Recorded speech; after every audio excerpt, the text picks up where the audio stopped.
11 सितंबर 1893 Chicago में हुए विश्व धर्म सम्मेलन में अपने अपने देशों को रिप्रेजेंट करने के लिए उनके लोग आए हुए थे और हमारे भारत से गए थे स्वामी विवेकानंद। सभी ने वहां पर स्पीच दी थी, लेकिन स्वामी विवेकानंद ने धर्म, हिंदुत्व, वेद, गीता और भारत पर जो स्पीच दी थी उससे पूरी की पूरी दुनिया हिल गई और वहां पर मौजूद हर एक व्यक्ति अपने हाथों को रोक ही नहीं पाया ताली बजाने से।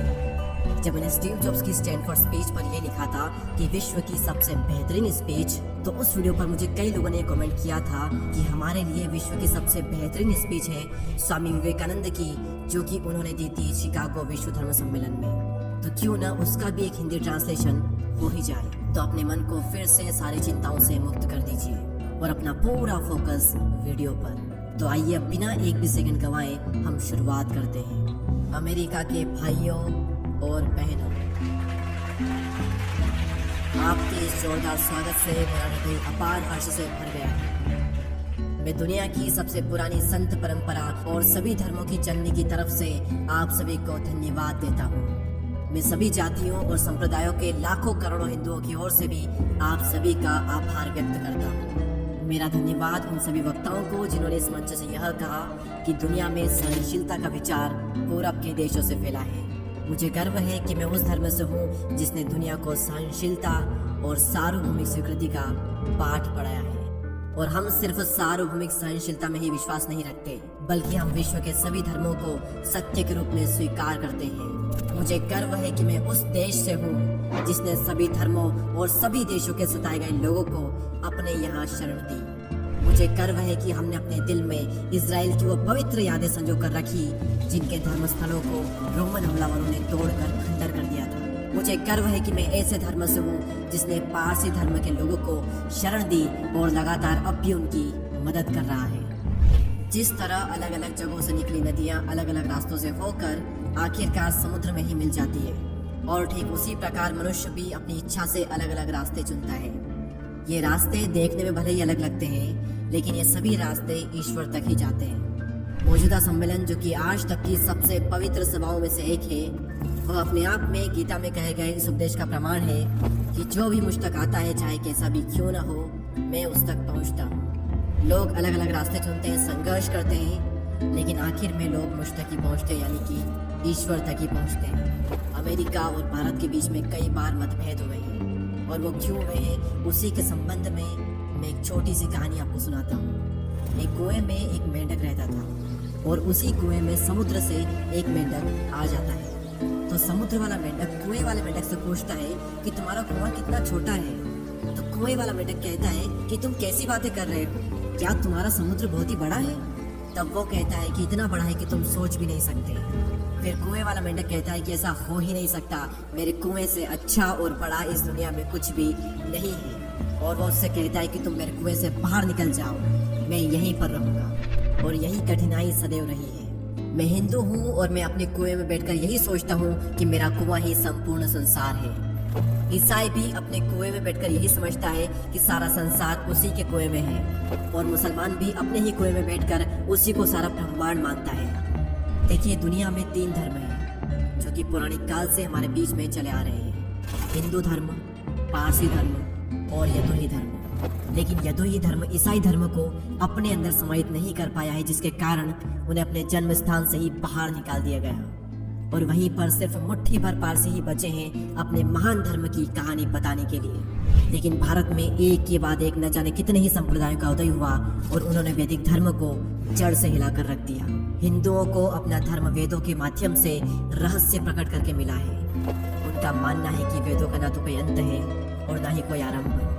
आप सभी को यह अजीब लग सकता है कि कोई भी किताब बिना शुरुआत या अंत के कैसे हो सकती है, लेकिन वेदों का मतलब किताब से नहीं है। वेदों का मतलब है अलग अलग समय में अलग अलग व्यक्तियों द्वारा खोजे गए आध्यात्मिक नियमों का संचित खजाना। जिस प्रकार गुरुत्वाकर्षण का सिद्धांत मनुष्य के पता लगाने से पहले भी काम करता था, और अगर मनुष्य जाति उसे भूल भी जाए तो भी वह अपना काम करता ही रहेगा, और ठीक यही बात आध्यात्मिक जगत का पालन करने वाले नियमों के संबंध में भी है।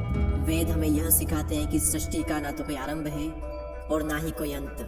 कुछ लोग जन्म से ही सुखी होते हैं, तो कुछ लोग जन्म से ही दुखी होते हैं। कुछ लोग पूर्ण स्वास्थ्य का आनंद भोगते हैं, तो कई लोगों के हाथ पांव नहीं होते। कई लोगों को सुंदर शरीर, सुंदर चेहरा, उत्साहपूर्ण मन और सभी आवश्यक सामग्रियां मिल जाती हैं, तो कुछ लोगों की पूरी जिंदगी दुख में कट जाती है। तो ऐसा क्यों है कि एक ही ईश्वर ने अलग अलग तरह के लोगों को उत्पन्न किया, एक को सुखी बनाया तो दूसरे को दुखी बनाया? ऐसा क्यों किया? भगवान ने ऐसा पक्षपात क्यों किया? देखिए, सभी धर्मों में यह बताया जाता है कि ईश्वर भेदभाव नहीं करते, इसीलिए जन्म से पहले ही कुछ ऐसे कारण रहे होंगे जिसके फल स्वरूप इंसान सुखी या दुखी होता है, और वे कारण है उसके पिछले जन्म के कर्म। और वेद हमें प्रेम के संबंध में भी इसी प्रकार की शिक्षा देते हैं।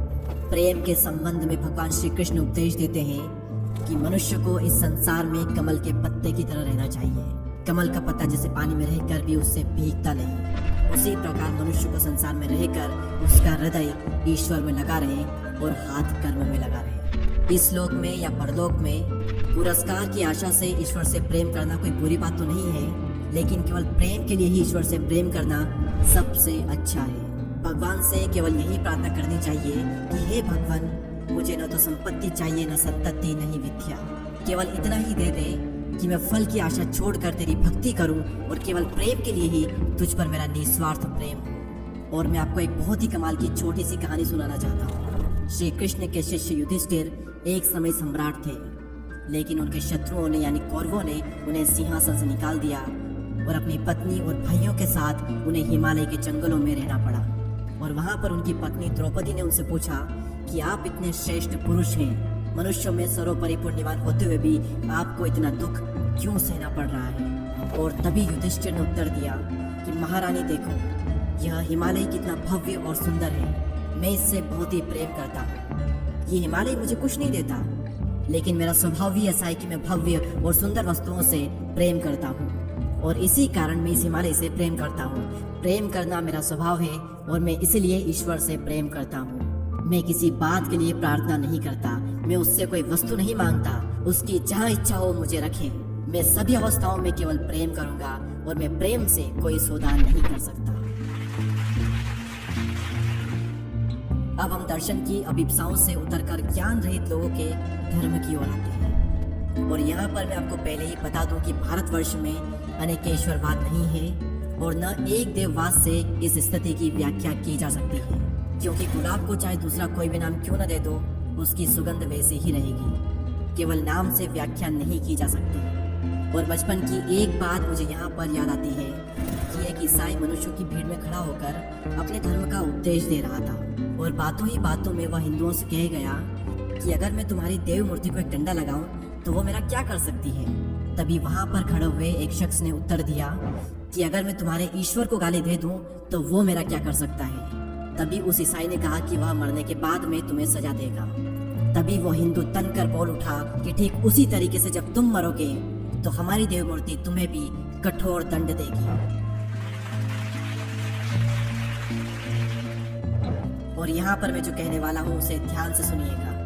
अंधविश्वास मनुष्य का महान शत्रु है, लेकिन कट्टरता तो उससे भी बढ़कर है। और एक बात मैं आपको अवश्य बता दूं कि भारतवर्ष में मूर्ति पूजा कोई जघन्य बात नहीं है, वह कोई व्यभिचार की जननी नहीं है, बल्कि वह अविकसित मन के लिए उच्च आध्यात्मिक भाव को ग्रहण करने का एक उपाय है।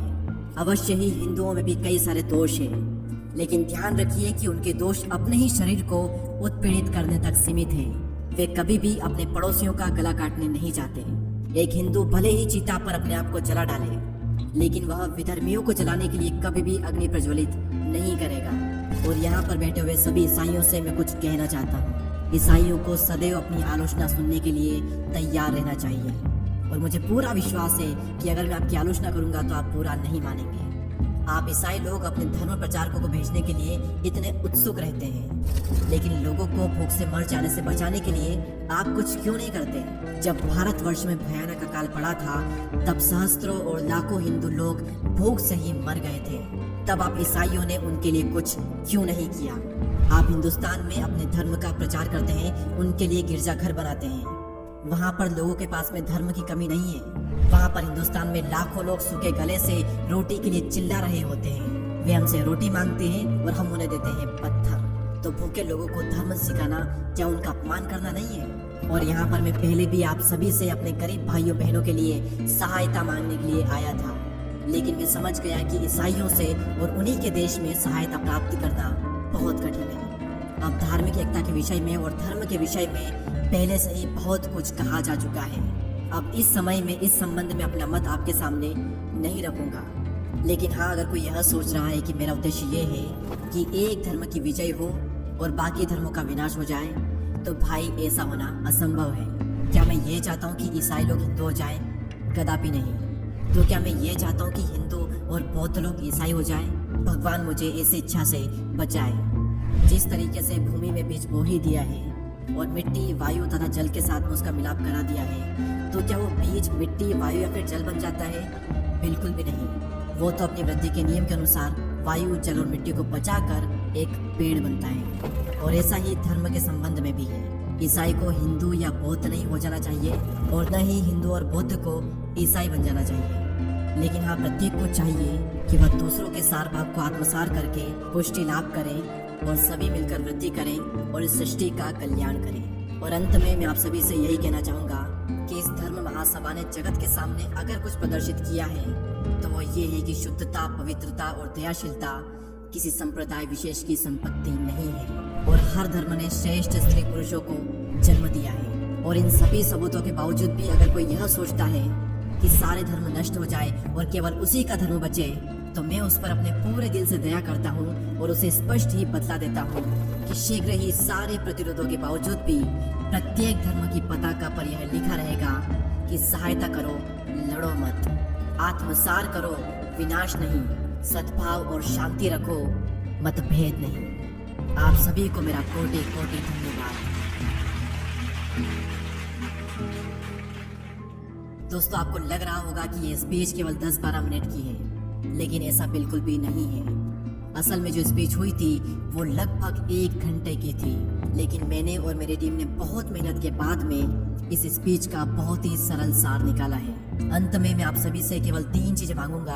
पहला, आप इस वीडियो को 5 लोगों को शेयर कर दें और अपना 1 लाइक करके हमारा हौसला बढ़ाएं और सब्सक्राइब करके हमारी कम्युनिटी का पार्ट बने। मैं आप सभी के लिए ऐसे ही वीडियोस लाता रहूंगा। अगले वीडियो में फिर मिलते हैं, तब तक के लिए जय हिंद, जय भारत।